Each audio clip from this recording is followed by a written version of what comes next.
इसलिए भगवान भगवान है, हम इंसान हैं। समुद्र का पानी, गंगा का पानी, गंगा जी और गंगा जल, आपके घर में, सबके घर में गंगा जल होता है। अब बताओ, जो आपके घर में बोतल में भरा गंगा जल है, वो बोतल में भरा गंगा का पानी और बहने वाला गंगा जी में बहने वाला पानी, वो दोनों एक ही हैं या अलग अलग हैं? बोलो जोर से। गंगा में बहने वाला पानी और बोतल में आपके घर में भरा हुआ गंगा का पानी, दोनों एक हैं या अलग अलग हैं? जोर से। एक हैं? एक है? तो फिर आपके घर के पानी में सूअर मुंह डाल दे गंगा जल में, तो आप उसे पी सकते हैं? और गंगा जी में लाखों सूअर रोज यदि जाके नहाएं या कूद जाएं, और नहाते ही हैं सूअर आसपास के, तो गंगा जी में डूबे रहते हैं, तो क्या उन सूअर के नहाने से गंगा अशुद्ध हो गई? जबकि आपके एक बाल्टी पानी में, गंगा जी के पानी में यदि सूअर मुंह डाल दे तो एक बाल्टी पानी अशुद्ध हो जाएगा, भले गंगा जल है। हाँ या ना? बताओ ऐसा क्यों? जबकि दोनों आपके हिसाब से एक ही है, तो ऐसा क्यों? कारण है कि गंगा है अंशी, और एक बोतल पानी उस अंशी गंगा का अंश है।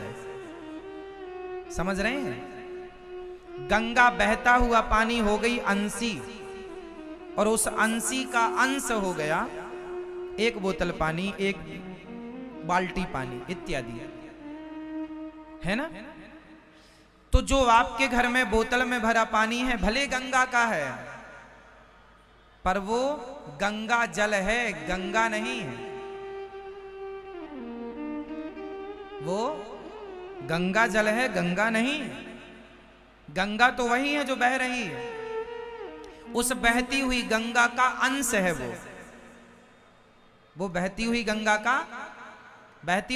का अंश है, वो अंशी नहीं है। अंशी तो वो गंगा बहने वाली है, ये अंश है, ये गंगा नहीं हो सकता। अच्छा, गंगा ये तब फिर हो सकता है जब जाके फिर से गंगा में मिल जाए। उसी तरह जैसे गंगा से वो गंगा का पानी बिछड़ गया, उसी तरह तुम और हम उस ईश्वर से बिछड़ गए। हम ईश्वर तो नहीं है, लेकिन ईश्वर के अंश हैं। वो गंगा तो नहीं है, पर गंगा का जल है। वो गंगा तो नहीं है, पर गंगा का अंश है। हम ईश्वर तो नहीं है, पर हम ईश्वर के, हाँ, यदि फिर से मिल जाओ तुम उस परमात्मा में, तो तुम और वो मिलकर फिर एक हो जाएंगे। तुम्हारी बोतल का पानी फिर डाल दो गंगा में, तो वो गंगा और वो मिलकर एक हो जाएंगे। इसलिए ईश्वर अंश जीव अविनाशी, चेतन अमल सहज सुख राशि। इसलिए कहा जाता है भगवान को पाओ, तुम उस अखंड ब्रह्मांड नायक परमात्मा में मिले व्यक्ति हो, वो परमात्मा का ही अंश हो, लेकिन बिछड़ गए, इसलिए तुम्हारा अस्तित्व खतरे में पड़ गया। गंगा का पानी गंगा से बिछड़ गया तो बोतल भर पानी रह गया। अपने अस्तित्व को खो रहा है वो धीरे धीरे। सूअर मुंह डाल देगा तो पूरा अस्तित्व नष्ट हो जाएगा। उसी तरह यदि आप संसार के विषयों में उलझ गए, काम क्रोध लोभ मोह में, तो आपका वो संपूर्ण अस्तित्व मिट जाएगा। जैसे गंगा के जल का अस्तित्व मिट गया यदि सूअर ने मुंह डाल दिया, तो फिर वो तो अंश भी नहीं रह जाएगा, बचा, खत्म हो गया, उसे फेंकना ही पड़ेगा। उसी तरह यदि तुम्हारे अंदर भक्ति है, प्रेम है, भगवान नाम है, तब तो आपका अस्तित्व सलामत है। और यदि आपके अंदर विषय वासना घुस गई और आपने सिर्फ गलत काम किया, तो आपका अस्तित्व इतना खतरे में आ गया कि करोड़ों जन्मों तक भटकना पड़ेगा। अच्छा, एक बात बताओ, गंगा का पानी एक तो ये प्रोसेस है कि आपने बोतल का पानी उठा के वापस गंगा में डाल दिया तो वो गंगा हो गया। एक दूसरा प्रोसेस क्या है, वो गंगा का पानी फिर गंगा में पहुंचेगा, पर कब पहुंचेगा मैं आपको गणित बताता हूं, आप जरा समझना। वही स्थिति तुम्हारी और हमारी है। बात कठिन है पर समझ लो तो बहुत सारे सवालों के उत्तर मिल जाएंगे। जरा समझो, एक बोतल पानी हमने गंगा जी से लिया और वो पानी फिर से हमने गंगा जी में डाल दिया, तो उसी तरह तुमने भगवान का चिंतन कर लिया और भगवान में मन लगा लिया तो तुम और भगवान एक हो गए, मतलब भगवत प्राप्ति हो गई, मोक्ष हो गया, सदगति हो गई। लेकिन यदि गंगा का पानी बोतल में कोई भरे और गंगा जी में ना डाले तो बताओ फिर वो किस तरह से गंगा तक पहुंचेगा? है कोई दूसरा ऑप्शन? एक और ऑप्शन है, आप बताओ फिर मैं बताता हूं। क्या आप गंगा का पानी बोतल में भरो और फेंक दो? फेंक दो कहां? जमीन में डाल दो, खेतों में डाल दो। अब बताओ वो खेतों में पड़ा पानी क्या फिर गंगा तक पहुंचेगा? पहुंचेगा? हाँ या ना? हाँ पहुंचेगा। कैसे? क्योंकि पानी भाप होगा। पानी क्या होगा? भाप होगा, जाके बादलों में मिलेगा और बादल जब बरसेंगे तो बरसने के बाद फिर वो जाके कोई बूंद नाले में गिरेगी, कोई बूंद गंगा में गिरेगी, कोई बूंद जाके समुद्र में गिरेगी, कोई बूंद तुम्हारे घर में गिरेगी। जरूरी नहीं है कि वो डायरेक्ट गंगा में गिर जाए, लेकिन अब उसको गंगा तक पहुंचने में करोड़ों साल लग सकते हैं, क्योंकि वो फिर नाले में गिरा तो नाला बह के दूसरी नदी जाके समुद्र, फिर वो भाप बनेगा, फिर बरसेगा, और फिर कीचड़ में गिरा तो फिर भाप बनेगा, फिर पता नहीं कौन से बार में वो बूंद जाकर के गंगा में गिरेगी। इस बार तुमने खेत में पानी फेंका, अगली बार वो सारी बूंदें जाके गंगा में गिर जाएगी, ये तो कह नहीं सकते ना। कहां गिरेगी? हिमालय में गिर गई तो बर्फ हो जाएगा। स्टॉप, रुक गया वहां। अब कब तक रुका रहेगा? ग्लेशियर जब गलेंगे वो बूंद पिघलेगी, फिर समुद्र में फिर भाप बनेगी, तब जाके फिर बरसेगा, तब जाके गंगा में। मतलब उसे गंगा तक पहुंचने के लिए अब करोड़ों जन्म लेने पड़ सकते हैं। हाँ या ना? इसलिए कहता हूं मनुष्य बन गए हो तो भगवान का चिंतन करके इसी जन्म में मिल लो। यदि इस जन्म में भगवान के चरणों में मन ना लगा पाए तो अगली बार तुम्हें करोड़ों जन्म लेने पड़ सकते हैं। 84 के चक्कर में भटकते भटकते पता नहीं फिर कब मनुष्य बनोगे, कब तुम्हारे अंदर सत्संग की, भगवान के भक्ति की बुद्धि आएगी और कब तुम भगवान में मन लगाओगे। आज बन गए हो मनुष्य तो लगा लो मन भगवान में, वरना वरना वरना पुनरपि जननम पुनरपि मरणम पुनरपि जननी जठरे शयनम। बार बार जन्म मृत्यु, जन्म मृत्यु, जन्म मृत्यु, जन्म मृत्यु का चक्र चलेगा। कब तक? करोड़ों बार। इसलिए भज गोविंदम, भज गोविंदम, गोविंदम भज मूढ़ मते। अभी भी कुछ नहीं बिगड़ा। भगवान के चरणों से अपने आप को जोड़ के रखिएगा और भगवान नाम का स्मरण बनाए रखिएगा। हे नाथ, मैं आपको कभी भूलू नहीं। तो ये भगवान है जो बिना पांव के, बिना हाथ के, बिना कहे सब बोल देते हैं। भगवान बिनु पग चलहि सुनहि बिनु काना, कर बिनु कर्म करहि विधि नाना। ऐसे भगवान को हम बारंबार नमस्कार करते हैं। तो हम जीव हैं, हम जीवात्मा हैं, वो परमात्मा है। हम बिंदु हैं, वो सिंधु है। हम अंश हैं, वो अंशी है ना? तो हम उनका चिंतन करके उनमें मिल सकते हैं। जैसे गंगा का पानी गंगा में मिल सकता है, पर कैसे मिलेगा वो स्थिति पर निर्भर है। ठीक है? जो भगवान चार थे सुभिग सब जानते हैं, ब्रह्मा जिनके भय से भयभीत रहते हैं, ऐसे परमात्मा। अच्छा भगवान, ये सृष्टि कितने गुणों से बनी है? ये संसार कितने गुणों से बना है? संसार को बनने में कितने तत्व चाहिए? संसार को बनाने में कितने तत्व चाहिए? 5। कौन कौन से? पृथ्वी, जल, वायु, अग्नि, आकाश। और 3 गुण चाहिए, सत्व गुण, रजोगुण और तमोगुण। 5 तत्व और 3 गुणों से ये सृष्टि बनती है। ये 5 गुण, भगवान का नाम भी, भगवान में 5 गुण आते हैं। जरा भगवान को ध्यान से समझो। भ से भूमि, भ से भूमि, भ ग, गा से गगन, भ ग, वा से वायु, भग वा आ की मात्रा, आ से अग्नि, भग वा आ न, ना से नीर मीन्स जल। तो 5 तत्वों के समूह को ही ईश्वर कहते हैं। सामान्य व्याख्या ये है।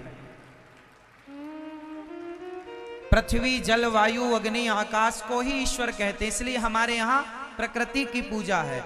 हम हिंदू लोग हैं, हम लोग पीपल की पूजा करते हैं, नदियों की पूजा करते हैं, समुद्र की पूजा करते हैं। ये भी बड़ा साइंटिफिक है। अब तुम जानो क्या साइंटिफिक इसलिए है क्योंकि प्रकृति के पुजारी हिंदू लोग हैं और प्रकृति ही ईश्वर है, ये मानने वाला हिंदू है, सनातनी है। हम लोग आंवला नवमी को आंवले की पूजा करते हैं और औषधि में सबसे श्रेष्ठ औषधि आंवला है।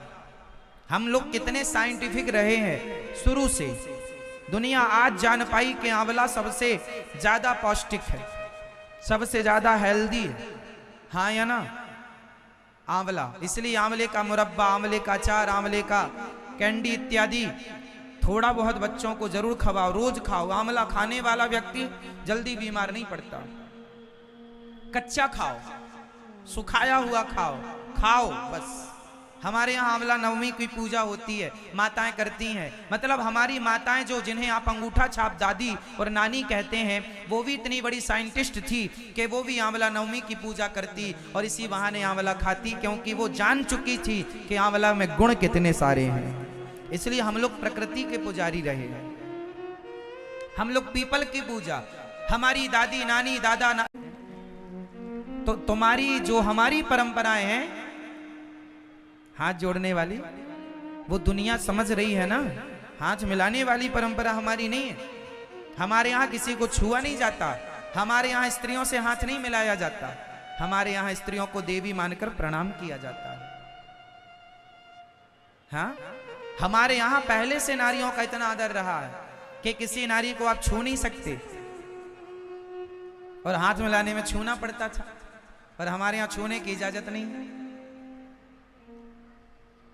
मतलब कितना साइंस था और आज तुम लोग समझते नहीं हो साइंस को। चलो एक गहरी बात मैं आज आपको करता हूं, कभी तुमने विचार नहीं किया होगा, इस गहराई तक पहुंचे नहीं होंगे। जब स्त्रियां मासिक धर्म में होती हैं, अशुद्धि की अवस्था में होती हैं, पीरियड टाइम पर होती हैं, उस समय पर बड़े बुजुर्ग कहते थे तुम घर से बाहर ना निकलो। बताओ क्यों नहीं निकलने की इजाजत थी? इसका साइंटिफिक रीजन क्या था? बता सको तो बताओ। आरोप लगाते हैं कुछ लोग, अरे भारत में बड़े बुजुर्गों ने बड़ा अत्याचार किया महिलाओं पर, वो घर में ही घुसे रहने देते थे, बाहर निकलने की आजादी नहीं थी। इसके पीछे का रीजन जानते हैं? रीजन जानते हैं इसके पीछे का? नहीं? सुनो, पहले के जमाने में हर गांव के पास जंगल लगा होता था। पहले के जमाने में हर शहर हर गांव के पास क्या होता था? जंगल। और हर जंगल में भेड़िए होते थे। क्या होते थे? जोर से। आज भी गांव में भेड़िए होते हैं, जंगलों में आज भी बहुत सारे गांव जंगल। हाँ या ना? ये बात सही है या गलत है? बोलो हाँ या ना। सही है? सही है। जमाना एडवांस होता गया, पहनावा बदलता गया, वेशभूषा बदलती गई, खान पान रहन सहन तौर तरीके बदलते चले गए। उस जमाने में कांच लगाई जाती थी। अच्छा, कांच लगाने के पीछे भी एक रीजन था। अब वो रीजन, वो हिस्सा जिसमें स्वयं भगवान रहते थे। भाई द्वारिका छोटी सी तो नहीं थी, राजधानी थी, वहां लोग भी रहते रहे, भगवान की पत्नियां भी थी। तो भगवान ने अपना वो हिस्सा जिसमें भगवान थे वो डुबा दिया था पानी में, ताकि इस हिस्से का जमाने के लोग दुरुपयोग ना करें, पानी में डुबा दिया। वो डूबा हुआ हिस्सा आज वैज्ञानिकों को मिला। आज भी आप जाओ पानी के अंदर गोताखोर आपको ले जाएंगे पूरा पहना करके, आप भी देख लो अपनी आंखों से। तो लिखा था ना, जब लिखा गया था, कब लिखा गया था? तभी लिखा गया था। और आज 5,500 साल पहले मिल गई, तो जो लिखा था सही पाया गया। जब ये बात सही है तो सिद्ध कर लो कि हंडी का एक चावल पक गया तो सारे ही पक गए होंगे। जब एक बात सही है तो अन्य सारी बातें भी सही होंगी। एक ही चावल दबाया जाता है, 2-4 नहीं, सारे नहीं मसले जाते। हाँ, इसलिए अपनी संस्कृति पर गर्व करो, अपने धर्म को जानो, पहचानो। हम कौन हैं? हम सनातनी हैं। हमारे वेदों का क्या मतलब है, क्या कहना चाहते हैं? वैज्ञानिकों को आज पता चला कि पृथ्वी से सूर्य कितना दूर है। हमारे तुलसीदास जी ने पहले लिख लिया कि युग सहस्त्र योजन पर भानु, कितनी दूरी पृथ्वी से सूर्य की। पूरा साइंस। और क्या क्या, मैं आपको साइंस पढ़ाने नहीं बैठा, कथा सुनाने बैठा हूं, पर वेदों का पक्ष है। आज के युवाओं को यह बात जाननी जरूरी है, इसलिए मैं जनाता हूं, क्योंकि आज आपको इन बातों को भी जानना जरूरी है। जब जानेंगे तो आपके अंदर वेदों को, पुराणों को पढ़ने की जिज्ञासा होगी। पढ़ेंगे आप, समझेंगे आप, सीखेंगे और वेदों के, पुराणों के अकॉर्डिंग चलेंगे तो आपकी जिंदगी अच्छी होगी, बेहतर होगी। समझ रहे हैं? भागवत जी का पहला सवाल है, मनुष्य का धर्म क्या है? देखिए, धर्म से हमारी बातें शुरू होती हैं। भागवत जी कहां से शुरू हो रही हैं? धर्म से। मनुष्य का धर्म क्या है? आप बताओ, आपका धर्म क्या है? हिंदू? ये धर्म नहीं है, ये प्रकार है। आप बताओ, आप बताओ, आप आम कितने प्रकार का होता है? आम कितने प्रकार के होते हैं? फटाफट उत्तर दो। आम कितने? आम एक लंगड़ा होता है, एक दशहरी होता है, एक कलमी होता है, एक, हाँ, अब कुछ आप भी बताओ, हम ही सब बताएं क्या? ठीक है, अब हमें इसके बाद पता नहीं है। आमों की वैरायटियां तो बहुत होती हैं, पर नाम हमें याद नहीं है। हमें इतना ही पता है कि एक लंगड़ा आम होता है, एक दशहरी आम होता है, एक कलमी आम होता है, और भी होता ना। तो आम है, पर आम के प्रकार बहुत हैं। आम तो आम है, पर आम के प्रकार बहुत हैं। उसी प्रकार हिंदू भी इंसान है, मुसलमान भी इंसान है, सिख भी इंसान है, ईसाई, यदुही, पारसी भी इंसान है। पर इंसान कितने प्रकार का होता है? एक हिंदू प्रकार का है, एक मुस्लिम प्रकार का है, एक सिख प्रकार का है, एक ईसाई प्रकार का, एक यदुही। ये प्रकार हैं, बाकी हैं सब इंसान, हैं सब मनुष्य। अब प्रकार समझिए कि आम बहुत प्रकार के होते हैं, किसी को ये पसंद है, किसी को ये पसंद है। तो हिंदू प्रकार के लोग, मतलब हिंदू विचारधारा, सनातनी विचारधारा, मुस्लिम विचारधारा के लोग मुस्लिम कहलाते हैं, सनातनी विचारधारा के लोग सनातनी कहलाते हैं, यदुही विचारधारा के लोग यदुही कहलाते हैं, ईसाई विचारधारा के लोग ईसाई कहलाते हैं, पारसी विचारधारा के लोग पारसी कहलाते हैं। अब बताइए, विचारधाराएं इतनी है, हिंदू और मुस्लिम दोनों को टकला करके खड़ा कर दिया जाए, दाढ़ी मुंह सबकी मुड़ा के खड़ा कर दिया जाए और कहा जाए पहचानो इन दोनों में से हिंदू कौन है और मुस्लिम कौन है, ईसाई को खड़ा कर दिया जाए, पारसी को खड़ा कर दिया जाए, तो ईश्वर ने सबको एक सा बनाया है। पानी की बूंद जब आकाश से गिरती है तो पानी होती है, जमीन में गिरती है तो कोई नाले में गिरती तो नाला हो जाए, गंगा में गिरे तो गंगा हो जाए, यमुना में गिरे तो यमुना हो जाए, सरयू में गिरे तो सरयू हो जाए, भूमि परत बा ढाबर पानी। उसी प्रकार ईश्वर ने इंसान बनाए थे, मजहब पंथ धर्म तुमने बनाए हैं, और ये सब हुआ विचारधारा से। इसलिए कौन सा धर्म श्रेष्ठ है? हिंदू श्रेष्ठ की मुसलमान, सिख श्रेष्ठ या ईसाई, यदुही या पारसी, कौन श्रेष्ठ है? बोले जिसकी विचारधारा श्रेष्ठ। जिसकी क्या श्रेष्ठ है? जोर से, विचारधारा क्या है? एक कहता है कि बकरे को मार दो और एक कहता है बकरे को घास डालो। बताओ, बकरे को घास डालने की विचारधारा सही है या बकरे को मार देने की विचारधारा सही है? यदि हिंदू श्रेष्ठ है तो केवल इसलिए श्रेष्ठ है कि सनातनी विचारधारा दुनिया की सबसे श्रेष्ठ विचारधारा है। हमारी विचारधारा क्या है? अहिंसा ही परमो धर्म। अहिंसा ही, अहिंसा ही। हम किसी की हत्या करने पर विश्वास नहीं करते। हमारे यहां दया है, हमारे यहां क्या है? करुणा है, हमारे यहां क्षमा है। जिसके भीतर क्षमा है, दया है, करुणा है, वो श्रेष्ठ। और जिसके अंदर दया नहीं, क्षमा नहीं, करुणा नहीं, वो श्रेष्ठ कैसे हो सकता है? इसलिए हिंदू सबसे श्रेष्ठ क्यों कहा जाता है? क्योंकि आज तक हमने कभी युद्ध की शुरुआत नहीं की, हमने केवल जवाब दिया है। हमने कभी पाकिस्तान पर हमला नहीं किया।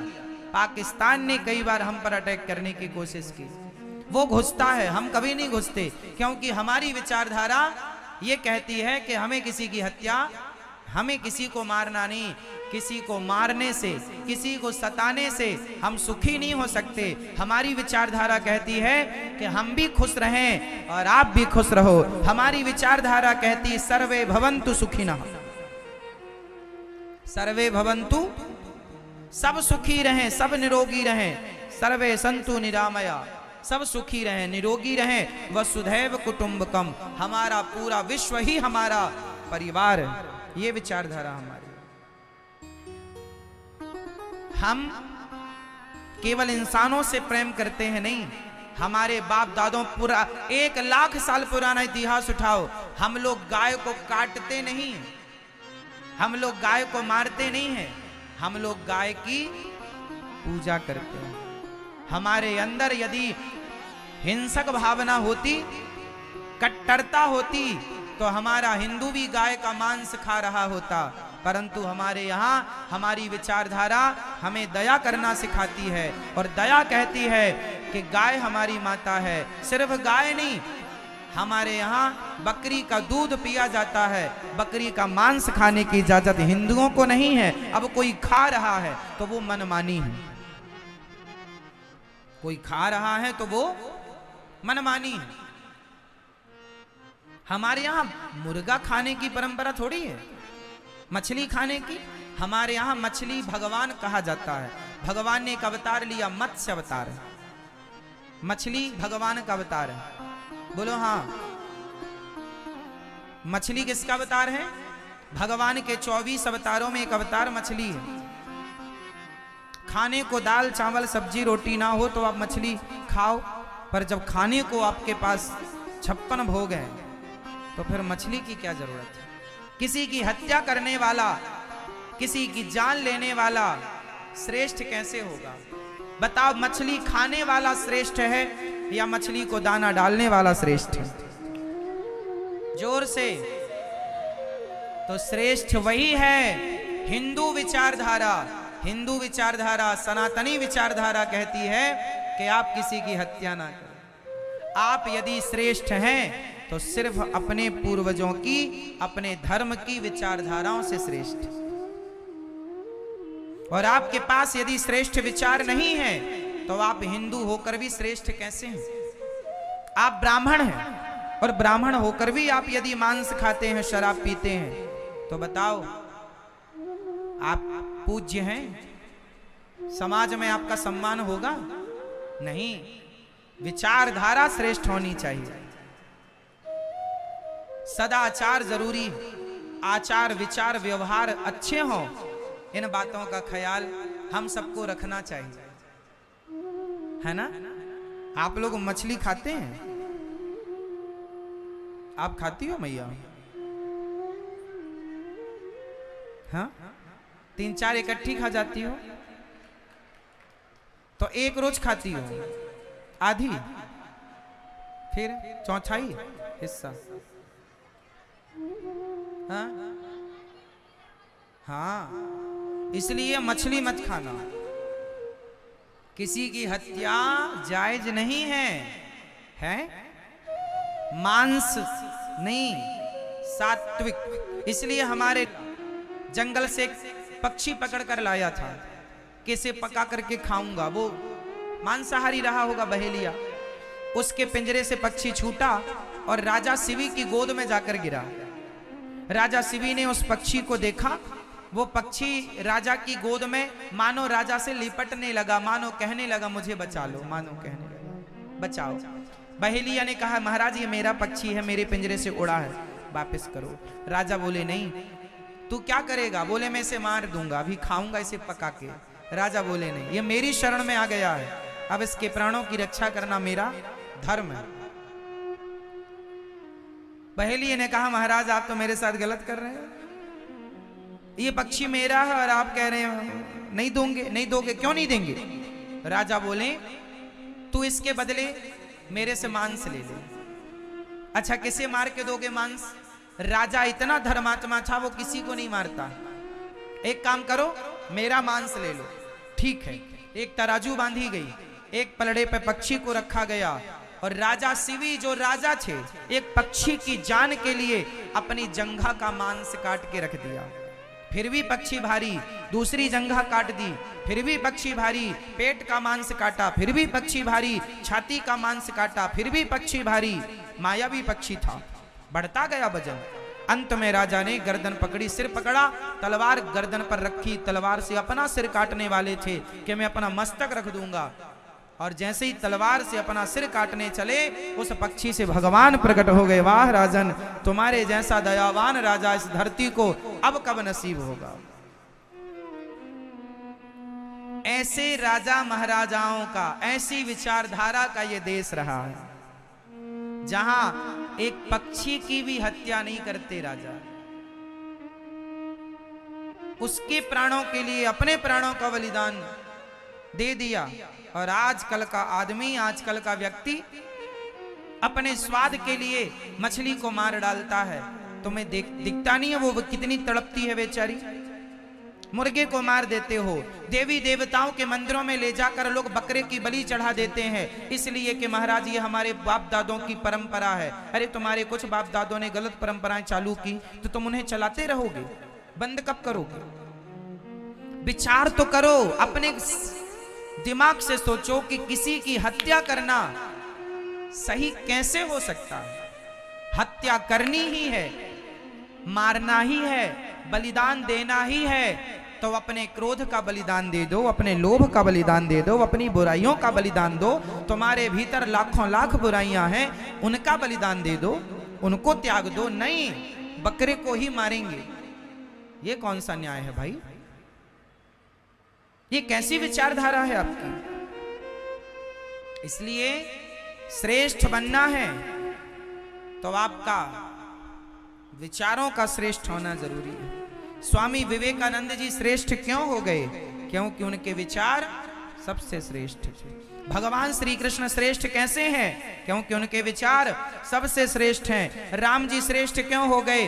रावण का विचार क्या था? सीता माँ को चुराने का, सीता माँ को चुराने का, अन्य स्त्रियों के साथ गलत व्यवहार करने का। पर राम का विचार कैसा था कि सूर्पनखा आई, ऑफर दे रही है कि शादी कर लो, और राम जी उसे माँ कहकर संबोधित कर रहे हैं कि देवी हमारे यहाँ पराई स्त्री माँ, बहन और बेटी के रूप में देखी जाती है, हमारी पत्नी ही हमारी पत्नी हो सकती है, दूसरी स्त्री को हम सपने में कभी पत्नी के भाव से नहीं देख सकते।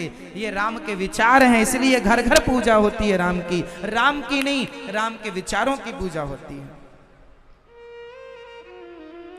समझ रही हो मेरी मां? तो क्या श्रेष्ठ होने चाहिए? जोर से और जोर से। किस किस के श्रेष्ठ होंगे आज से हमेशा के लिए?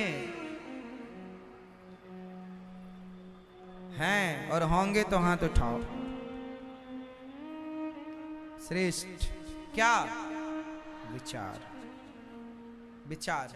जरा जरा सी बातों में लड़ना झगड़ना, गाली, ईर्ष्या, द्वेष, निंदा, चुगली, ये सारे विचार गलत हैं।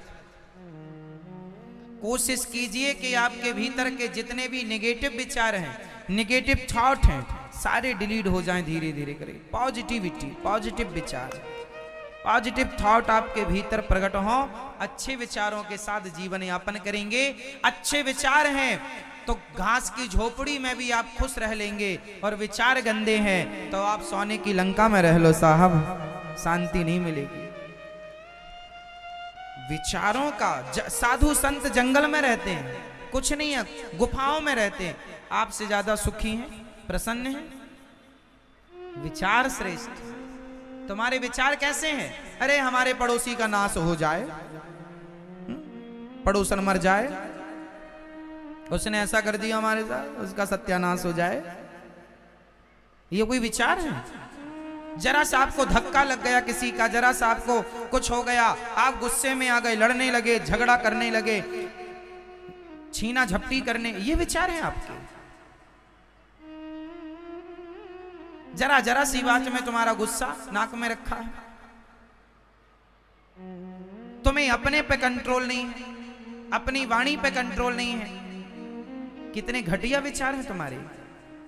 किसी बहन बेटी को, किसी पुरुष को देखते ही आपके अंदर काम वासना जागने लग जाती है। कितने घटिया विचार हैं आपके। जरा सा धन देख लिया किसी का, लोभ जागने लग जाता है, अपने पास भी होता, नहीं हो तो चोरी करो, डाका डालो, बेईमानी करो, भ्रष्टाचार करो। कितने घटिया विचार हैं ये। इसलिए हर गलत विचार को समाप्त कीजिए और अच्छे विचारों के साथ आप जहां हैं वहां प्रसन्न रहिए। हाँ या ना? विचार। तो हमारा धर्म क्या है?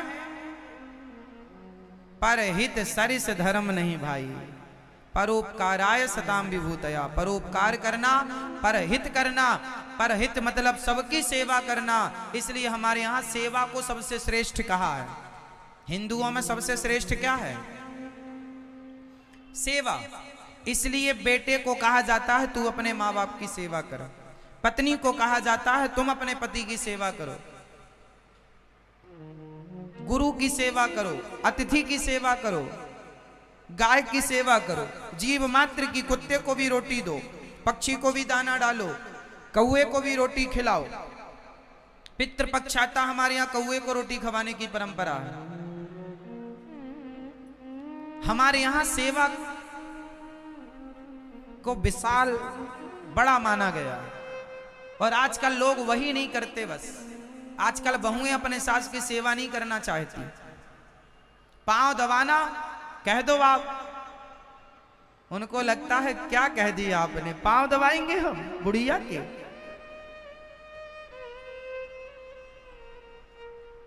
है ना सेवा। आजकल का युवा सिगरेट पीने में संकोच नहीं करता। आपने देखा होगा नौजवान दोस्तों को, सड़क में एक हाथ में चाय की प्याली है और दूसरे हाथ में सिगरेट। 12-15 साल के छोरा सिगरेट पी रहे हैं मेरी माँ। 17-18 साल के बच्चे गुटखा खा रहे हैं भरपूर। सोचो इनके इन विचारों से ये कितने श्रेष्ठ होंगे, इनका भविष्य कैसा होगा। नींव कमजोर है जिस घर की, ज्यादा दिन टिकेगा नहीं।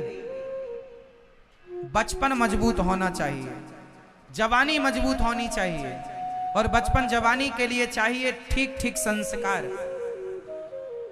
हाँ या ना? मैया ओ मेरी माँ, नींद आए तो बताना, लोरी सुनाएंगे आपको। नहीं?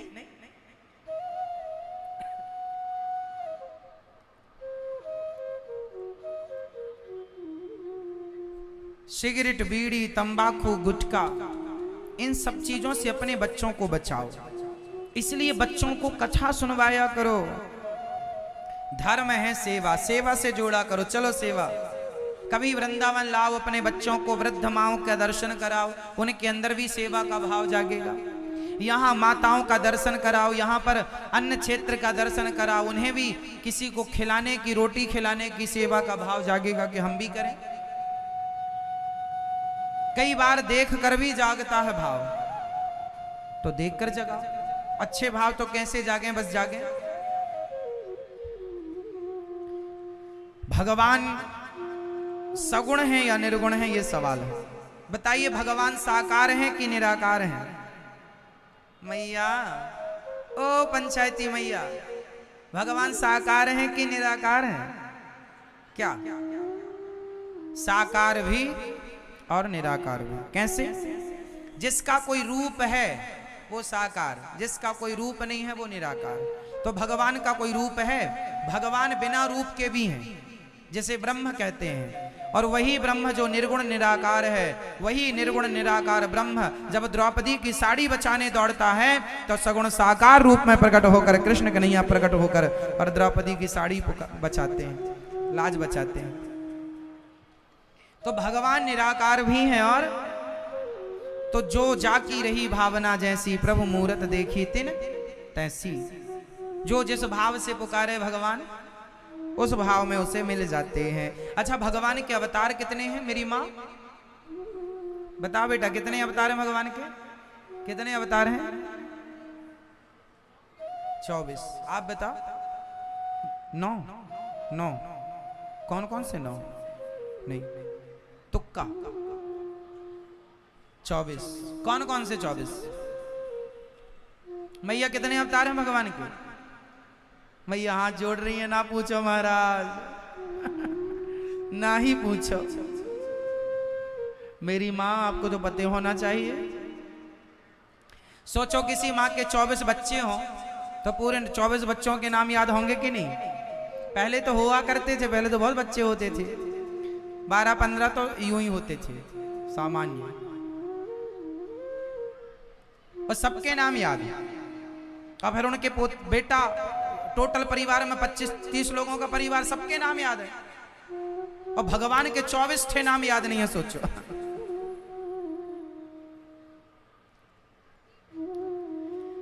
भगवान के 24 अवतार हैं। उन 24 अवतारों में पहला अवतार है 12 अवतार।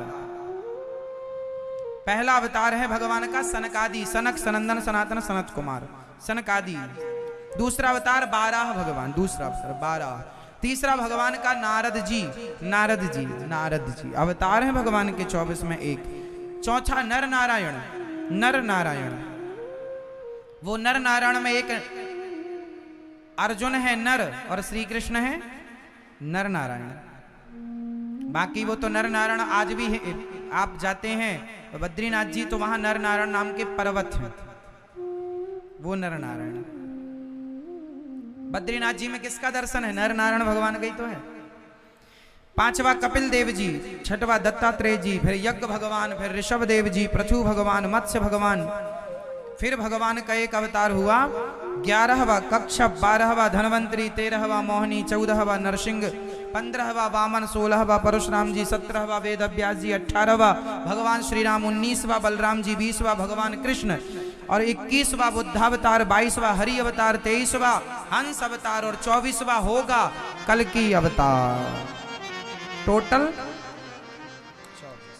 23 हो चुके हैं। 24वां सम्मल ग्राम विष्णु यश नाम के पंडित जी के घर कलयुग के आखिरी में 24वां अवतार होगा। भगवान के अवतारों में विशेषता है, हर अवतार का कोई ना कोई उद्देश्य है, हेतु है। अब भगवान के नारद जी महाराज ने देखा, व्यास जी महाराज ने 17 पुराण लिखे पर शांति नहीं मिली। नारद जी ने कहा आपको शांति क्यों नहीं मिल रही है? क्या करें महाराज, बहुत अशांत हैं। तो शांति कैसे मिलेगी? भागवत सुनो। नारद जी ने कहा भागवत की रचना आपने नहीं की इसलिए आपको शांति नहीं मिल रही। व्यास जी ने कहा 17 पुराण लिख दिए। बोले 17 पुराण से क्या होता? भागवत जी लिखो, भगवान के बाल चरित्र लिखो, सुंदर सी चर्चा करो। नारद जी बोले मैं पिछले जन्म में दासी पुत्र था, भगवत चिंतन करके मैं ब्रह्मा पुत्र हुआ। मेरी माँ गांव में बर्तन धुलती, झाड़ू पोंछा करती, मेरे गांव में संत आए, मैंने सेवा बहुत की संतों की। अच्छा, सेवा करने से ना प्रमोशन होता है, इसलिए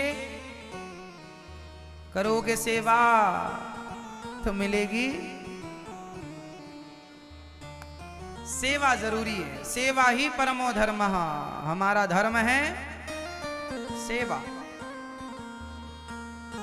सेवा करो आप लोग, पीछे ना हटो। सेवा ही सबसे बड़ा धर्म है। श्री नारद जी ने कहा मैंने सेवा की और सेवा के प्रभाव से संतों ने मुझे आशीर्वाद दिया। मैंने उस मंत्र का जाप किया जो मंत्र संत जनों ने दिया, और मैंने उस मंत्र का जब जाप किया तो मुझे भगवत कृपा से भगवान का पावन सा दर्शन हुआ। मैं ब्रह्मा पुत्र बना, नारद जी बना। व्यास जी ने कहा अच्छा ठीक है, मैं भागवत जी की रचना करता हूं। और भागवत जी की शुरुआत महाभारत के युद्ध से हुआ। आप कितने लोग महाभारत पढ़ते हैं जरा बताओ मेरी माँ, कितने लोग महाभारत पढ़ते हैं? कितने लोग मेरी माँ महाभारत पढ़ते हैं? आप क्या पढ़ा महाभारत में? महाभारत में दो पक्ष हैं, कौरवों के और पांडवों के। महाभारत से कितनी शिक्षाएं हम ले सकते हैं जरा समझिएगा। अच्छा बताओ, भगवान पक्षपात करते हैं? भगवान पक्षपाती हैं या निष्पक्ष काम है भगवान? भगवान पक्ष लेते हैं क्या? मैया भगवान पक्षपाती हैं कि नहीं, ये बताओ।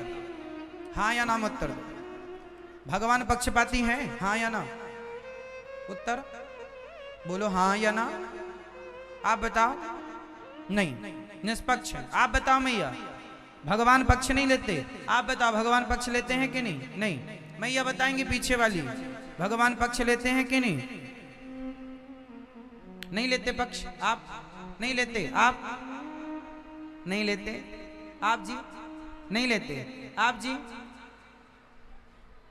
आप बताओ, भगवान पक्षपाती हैं या नहीं? लेते हैं। भगवान बहुत बड़े पक्षपाती हैं, आप लोग जानते नहीं हो भगवान के बारे में।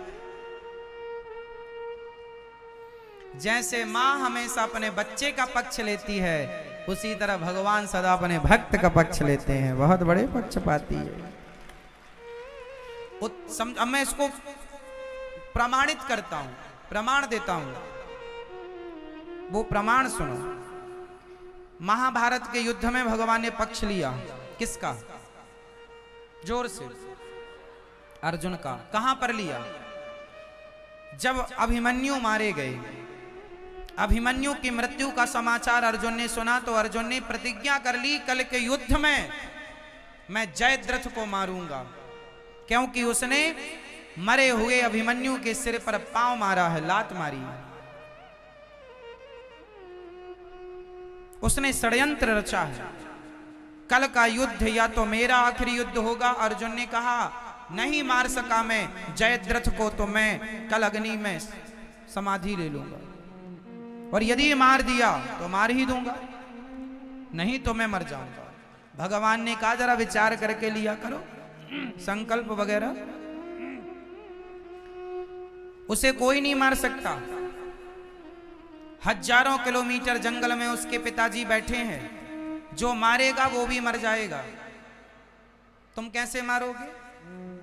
भगवान अर्जुन ने कहा प्रभु अब कैसे मारेंगे वो आप निर्णय लीजिए, बस मैंने तो कह दिया है मारूंगा, नहीं मार पाया तो मैं मर जाऊंगा। अब बचाना मुझे ना बचाना मुझे आपकी जिम्मेदारी है। अब किसको दिमाग लगाना पड़ेगा? भक्त का काम है भगवान के चरणों में समर्पित हो जाना, आगे की जिम्मेदारी। इसलिए तुम टेंशन ना लिया करो, तुम समर्पण कर दो अपने आप को भगवान के चरणों में, जिम्मेदारी वो उठाएंगे ना। चिंता वो करें, हम क्यों करें? तुम कर भी क्या सकते हो? तुम व्यर्थ में ही सोचते रहते हो। इतना ना सोचा करो मेरी मां, विश्वास किया करो। महाभारत का युद्ध हुआ, दूसरे दिन युद्ध हुआ। जयद्रथ को इतनी सिक्योरिटी दी गई, इतनी सुरक्षा दी गई कि अर्जुन का वहां तक पहुंच पाना पॉसिबल, इम्पॉसिबल। कितनी भी कोशिश कर लें, हाथ पांव चला लें, कितनी भी सेना ध्वस्त कर दें, पर अर्जुन का वहां तक पहुंच पाना बड़ा कठिन है ना।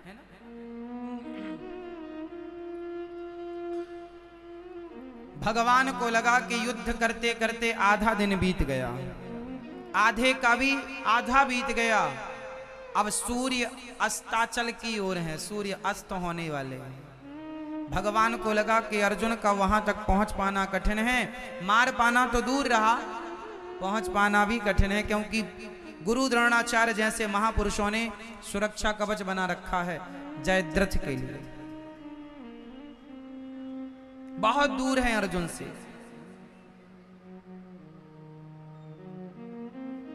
शाम को लगभग 5 बज रहे थे। थोड़ी ही देर बाद सूर्य अस्त होने वाले थे। अब तो तय हो गया कि अर्जुन का आज मरना निश्चित है। सब कौरव सेना खुश हो रही थी। तभी भगवान ने एक लीला रची। बताओ क्या? बादलों को आज्ञा दिया, माया को आज्ञा दी भगवान ने, जरा सूर्य भगवान को ढक लो। ढक लिया योग माया ने, ढक लिया बादलों ने। मैया सो रही हो? नहीं। बादलों ने जब ढका तो पूरी वहां पर ऐसा लगा कि सूर्य भगवान अस्त हो। और जैसे ही अस्त हुए कौरव लोग शंखनाद करने लगे, बधाइयां देने लगे, हम तो जीत गए, अब तो जरूरत ही नहीं है। लकड़ियां अर्जुन